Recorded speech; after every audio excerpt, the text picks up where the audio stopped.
Looking for a fast-charging, ultra-responsive stylus for your iPad? Meet the 2X Fast Charge Active Stylus Pen, designed for 2018 to 2025 Apple iPads.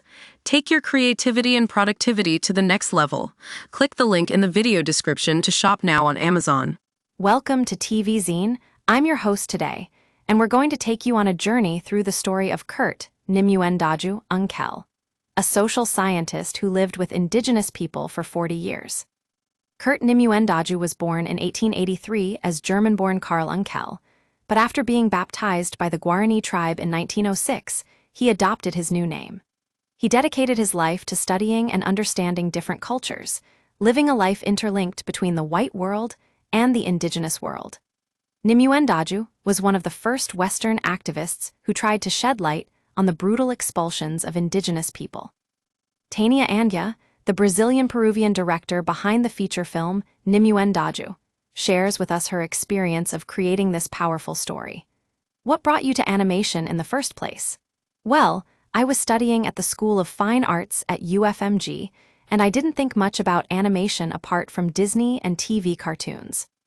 However, everything changed when a collaboration agreement was being created between Brazil and Canada, including the creation of animation centers in Brazil. A Brazilian animator, Marcos Magalhães, came to present his films, which showcased vastly different techniques using oil pastels, colored pencils, acetate, cutouts, painting, and pin screen. This experience ignited my passion for animation, and I immersed myself in this universe. The film Nimuendajú tells the story of a self-taught man who abandoned his last name and adopted an indigenous one. Nimuendajú spent years living between two worlds, 6 months in indigenous villages in Brazil and 6 months at home in the city of Belém, recording everything he had researched and experienced. Curt Nimuendajú managed to gather and organize the largest amount of data about Brazilian indigenous peoples to date, studying almost 50 of them. His work is still relevant today, and his passionate dedication is inspiring. However, it's also important to acknowledge that Nimuendajú was a man of his time, full of imperfections and wrong choices. The main technical challenge we faced was synthesizing all this in an 80-minute film. We filmed before animating, using natural light, and made significant changes to the script after going on location with the indigenous communities.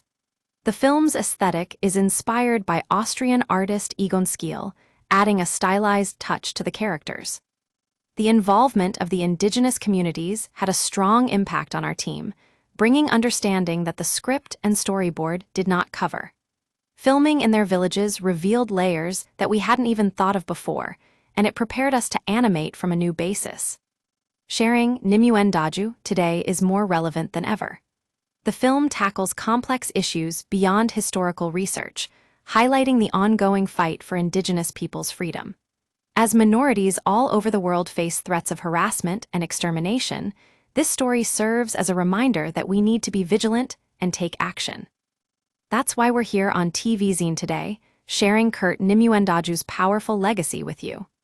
The conflict between the white world and the indigenous world is still relevant more than a century later, and it's essential that we continue to shed light on these issues. So let's keep having this conversation, and together, let's work towards creating a more inclusive and equitable society for all. Thanks for joining us on TVZine today, and we'll be back with more stories soon.